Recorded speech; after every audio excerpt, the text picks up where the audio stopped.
talk about you old dudes, you old farts, old guys rule, whatever you want to call yourselves. Well, let me tell you what, I see probably 50 guys a day over probably 65. And there's a small minority of you all that are downright rude, crude, and disgusting, okay? When you go into a store and you are asked certain things, especially at a pharmacy, these are things that are required, probably by law, to make sure that it is you who's picking up the medicine. We have to verify because there's so many people who have the same name, people. Don't you ought to be glad and say thank you for asking that. Yeah, why don't you all old guys do that? Say, thank you for asking those questions to me. But instead, you throw your money at me. Or if I ask for an ID, you refuse to give it to me out of your wallet. Let me tell you what, I'm not allowed to touch your wallet. Aren't you glad? Then that way you can't accuse anybody of stealing your money or credit cards. It is all safety precautions to protect you all, guys, okay? There's only a very, very small percentage of women who are like that. But I have to ID you if you are picking up opiates, any kind of class Schedule 2 drugs. I'm doing my job, people, okay? You know, I saw a TikTok where some person like threw the money at the cashier, and the cashier threw the money, his change back at him. You know, I would never do that, but believe me, it's a thought, okay? A lot of people like have to work the monitor, you know, the credit card machine. And my God, you'd think by the age of 65 you would know how to swipe, and you would know how to put your chip in, and you would know your birthday, and you would know your phone number. Let me tell you what, if you don't know your birthday and your phone number, don't leave the house. That's very scary. What's even more scarier is that you're driving, okay? Yeah, and if you're a little forgetful, if you're picking up medication for other people, please get their name spelled right, their birthday, their address. And a lot of people will say, I don't know what I'm picking up for my friend. Okay, well, we don't know either. Okay, there are some people who have over 200 different medications on their file. So find out what you're picking up. If you're picking up for your mother or your elderly father, whatever, find out what the medication is called. Write it down. You don't have to pronounce it. You can just show it to the pharmacist, you know. Yeah, because you know what? You end up looking like you got 2 crayons short of the box, okay?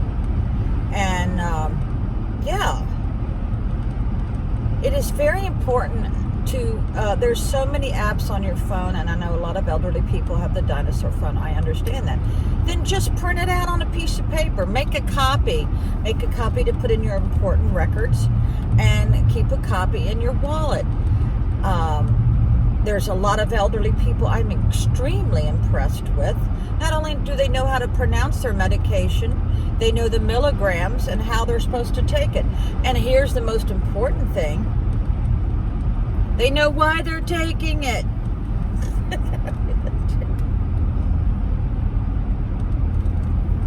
Yeah. As you get older, you do get a brain fart. That happens to me. I am very empathetic to that. I understand that. I have a little sister whose health has been sacrificed because she was a caretaker for our mother. I couldn't do it because I had 5 surgeries back to back in a period of 5 years.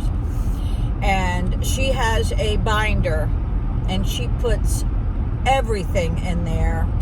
You're going to need a 3-hole punch, yes. And she carries this with her to the doctor, and I'm sure she has tabs for every different doctor that she goes to. She has the same degenerative disc disease that I have. And let's see, she also has Meniere's. She just had an ocular implant. I think I'm pronouncing that right. Yeah, I said something funny to my son this morning. I said, don't do what I do what I say.